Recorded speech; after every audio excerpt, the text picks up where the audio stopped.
Alors, ces jeunes que vous êtes en train de voir, il a de mauvais esprits. Pendant que le pasteur est en train de prêcher, les esprits, justement, qui sont en lui n'ont pas supporté la présence de Dieu. Un peu comme dans la parole de Dieu, quand Jésus est en train de prêcher dans un temple, les esprits mauvais se sont manifestés pour lui demander qu'y a-t-il entre toi et nous? Pourquoi tu es venu nous tourmenter? Donc, c'est un peu ça les cas, parce que la parole de Dieu est réelle. La Bible n'est pas une histoire, c'est une réalité. Et donc, le pasteur est en train de parler de la présence de Dieu. Et du coup, la présence de Dieu, justement, a manifesté ses esprits. Et le gars va courir de là où il était. Le pasteur a demandé qu'on puisse justement le laisser venir. Et vous voyez comment il regarde le pasteur.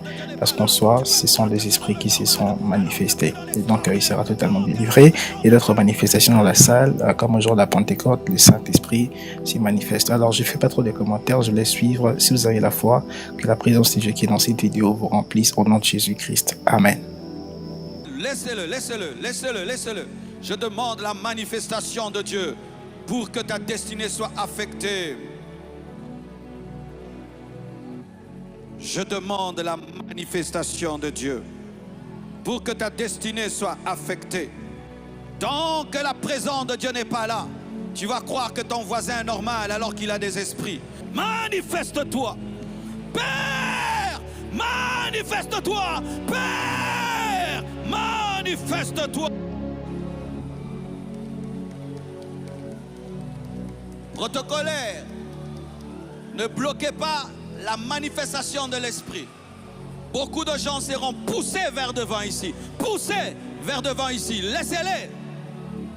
Tant que la présence de Dieu n'est pas là, tu peux croire que ton voisin est normal alors que c'est un appelé de Dieu. Tant que la présence de Dieu n'est pas là, tu peux croire que tu es dans un culte normal alors que tu es dans un culte extraordinaire. Tant que la présence de Dieu n'est pas là, tu peux croire que tu es dans le normal alors que tu es dans l'extraordinaire. Tant que la présence de Dieu n'est pas là, contrôlez section au niveau des gradins et amenez-les ici.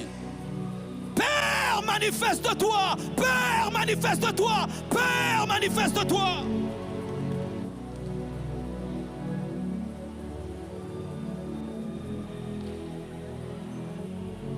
Des choses sont en train de se passer dans les maisons des gens. Des choses sont en train de se passer dans les maisons des gens. Est-ce que tu peux filmer ma main? Prenez ma main. Des choses sont en train de se passer dans les maisons des gens. Des choses sont en train de se passer dans les maisons des gens. Des choses sont en train de se passer dans les maisons des gens. Remacha, Kanyake, Zuntalabayeke, Indalabayandelebe. Que vos maisons soient saturées de la gloire de Dieu. Que vos maisons soient saturées de la gloire de Dieu. Et Père, Père, Père, Père, Père, Père, Père.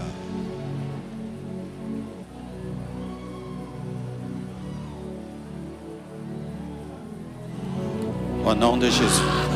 Au nom de Jésus.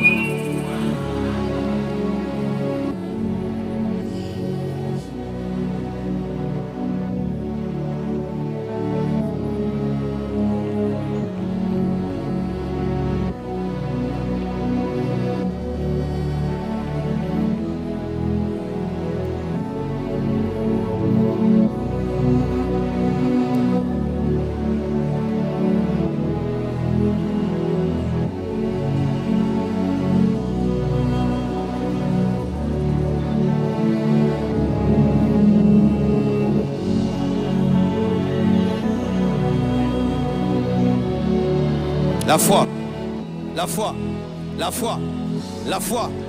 Je crois que le même Dieu qui a permis qu'on puisse prendre des habits qu'on mette sur le corps de Paul et qu'on amène ces habits et les jeter guérir. Et je crois que si je touche un mur et la puissance de Dieu est dessus, si un malade touche, il est guéri. Si un possédé touche, il est délivré. Je le crois. Jésus-Christ est le même hier, aujourd'hui et demain. En lui, il n'y a ni ombre de variation ni de changement. Si tu crois, tu verras la main de Dieu. Je crois que Dieu n'est pas que le Dieu de Paul. Il n'est pas que le Dieu de Pierre. Il est aussi le Dieu de Marcelo. Et je crois que Dieu vous guérit. Et je crois que Dieu vous délivre. Et je crois que Dieu vous libère. Et je crois que vos vies soient bouleversées, révolutionnées, affectées, impactées au nom de Jésus. Le Saint-Esprit a toujours été sur la terre. Mais le jour de la Pentecôte, il s'est manifesté. Le Saint-Esprit n'est pas venu sur la terre. Le Saint-Esprit n'est pas venu sur la terre. Le jour de la Pentecôte. Il était déjà sur la terre. Car la Bible nous dit dans Genèse qu'il planait au-dessus des eaux. Pourquoi nous disons alors que le Saint-Esprit est venu sur la terre le jour de la Pentecôte? Ce n'est pas la vérité. Il était déjà à l'œuvre dans le ministère de Moïse. Il était déjà à l'œuvre dans le ministère des prophètes de l'Ancien Testament. Il était à l'œuvre dans le ministère d'Élisée. Il était à l'œuvre dans le ministère d'Élie. Pourquoi alors nous disons que le Saint-Esprit est venu sur la terre le jour de la Pentecôte? Ce n'est pas la vérité. Il était à l'œuvre dans le ministère de Jésus. Il est venu le jour de son baptême. Il est descendu sous la forme d'une colombe. Il a dirigé Jésus dans le désert. Mais il était déjà là. Pourquoi nous disons alors qu'il est venu sur la terre le jour de la Pentecôte? C'est lui qui a ressuscité Jésus d'entre les morts. Il était déjà là. Parce que Dieu ne vient pas et ne va pas. Dieu est. Le Saint-Esprit est Dieu, omniscient, omniprésent et omnipotent. Même s'il est venu pour glorifier Jésus, il était déjà là. Mais le jour de la Pentecôte, il s'est manifesté pour la naissance de l'Église. Il s'est manifesté différemment pour une œuvre différente. Il s'est manifesté différemment pour une œuvre différente. C'est pourquoi je prie qu'il se manifeste dans ta vie. Que Dieu se manifeste dans ta vie. Que tu vives l'Éternel des armées. Que tu vives Jéhovah Jireh, que tu vives Jéhovah Shikenu, que tu vives des dimensions nouvelles de Dieu. Ah, que tu vives des dimensions nouvelles de Dieu, que tu vives des dimensions nouvelles de Dieu, que tu vives des dimensions nouvelles de Dieu. Ce n'est pas que ça crée Dieu, mais c'est une nouvelle manifestation. Et Jésus dit que celui qui l'aimera, il l'aimera aussi. Celui qui aimera le Père et qui l'aimera, il l'aimera aussi. Et il se manifestera à lui. Dieu se manifeste aux gens qui l'aiment. Dieu se révèle aux gens qui l'aiment. Je vous en supplie, aimez Dieu. Je vous en supplie, aimez Jésus. Je vous en supplie, aimez le Saint-Esprit. Je vous en supplie, aimez Dieu. Et si vous l'aimez, il se manifestera à vous.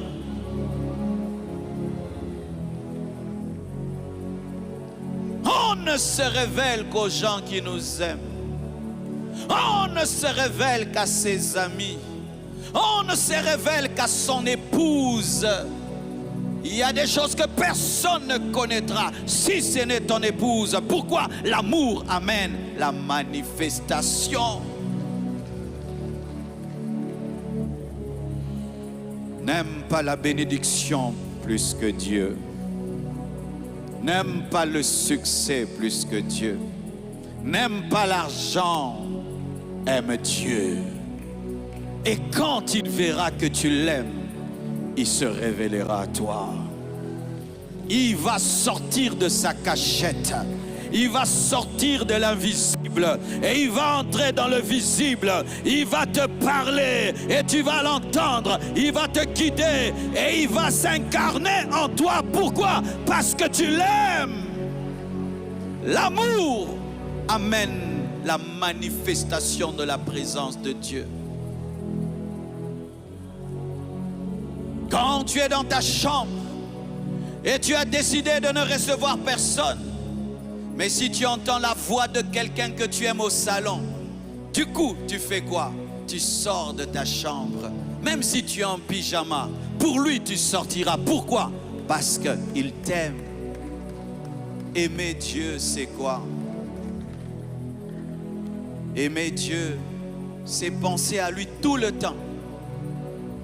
Aimer Dieu, c'est tout faire pour lui plaire. Aimer Dieu, c'est le chérir. Aimer Dieu, c'est se soucier de lui. Aimer Dieu, c'est toujours faire des efforts pour ne pas le blesser. Aimer Dieu, c'est le louer, c'est l'adorer. Aimer Dieu, c'est lui donner des offrandes qui te touchent. Aimer Dieu, c'est lui parler. Aimer Dieu, c'est lui obéir. Aimer Dieu, c'est aimer sa présence. Aimer Dieu, c'est chercher sa présence. Aimer Dieu, c'est penser à lui 24 heures sur 24 heures. Aimer Dieu, c'est aimer les gens qui l'aiment. Aimer Dieu, c'est se soucier de son œuvre. Aimer Dieu, c'est de faire de ta priorité sa priorité. Aimer Dieu, c'est aspirer après lui. Aimer Dieu, c'est l'honorer. Aimer Dieu, c'est le respecter. Aimer Dieu, c'est l'élever. Aimer Dieu, c'est le placer au-dessus de toi-même. Aimer Dieu, c'est le placer au-dessus de tout. Et lorsque tu le fais, il se manifestera. Il se manifestera. Il se manifestera. Tous les amoureux de Dieu ont vécu la manifestation de Dieu. Tous ceux qui l'aiment passionnément ont vécu la manifestation de Dieu. Avant de jeûner, rassure-toi que tu aimes Dieu. Avant de prier, rassure-toi que tu aimes Dieu. Avant de le servir, rassure-toi que tu l'aimes. Et si tu l'aimes, il viendra à toi. Dites avec moi, manifeste-toi. C'est religieux. Encore? Toujours religieux.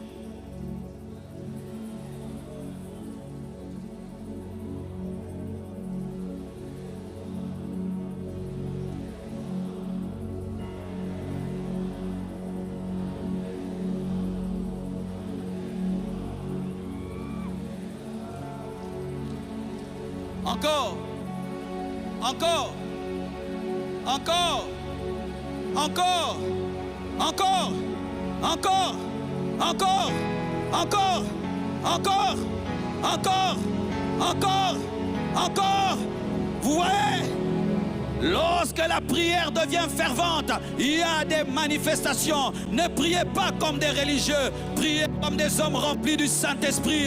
Et la prière, c'est la prière avec le cœur, avec le cœur, avec le cœur, avec le cœur. Sois libre avec le cœur, avec le cœur, avec le cœur. C'est une prière qui ne vient pas de ta tête, mais qui vient de ton cœur. Oh Dieu! Un cœur déchiré déchire le ciel. Un cœur déchiré déchire le ciel. Prie avec moi, dis maintenant, Père, Père, Père, manifeste-toi dans ma vie. Manifeste-toi dans ma vie. Manifeste-toi dans ma vie. Manifeste-toi dans ma vie. Manifeste-toi dans ma vie. Manifeste-toi dans ma vie. Manifeste-toi dans ma vie, manifeste-toi dans ma vie, manifeste-toi dans ma vie, manifeste-toi dans ma vie, manifeste-toi dans ma vie, manifeste-toi dans ma vie, manifeste-toi dans ma vie, manifeste-toi dans ma vie, manifeste-toi dans ma vie, manifeste-toi dans ma vie, manifeste-toi dans ma vie, manifeste-toi dans ma vie, manifeste-toi dans ma vie, manifeste-toi, manifeste-toi, manifeste-toi, manifeste-toi, manifeste-toi, manifeste-toi, manifeste-toi, manifeste-toi, manifeste-toi, manifeste-toi, manifeste-toi, manifeste-toi, manifeste-toi. Manifeste-toi. Yes, yes, yes, yes, yes, yes, yes, yes, yes, yes.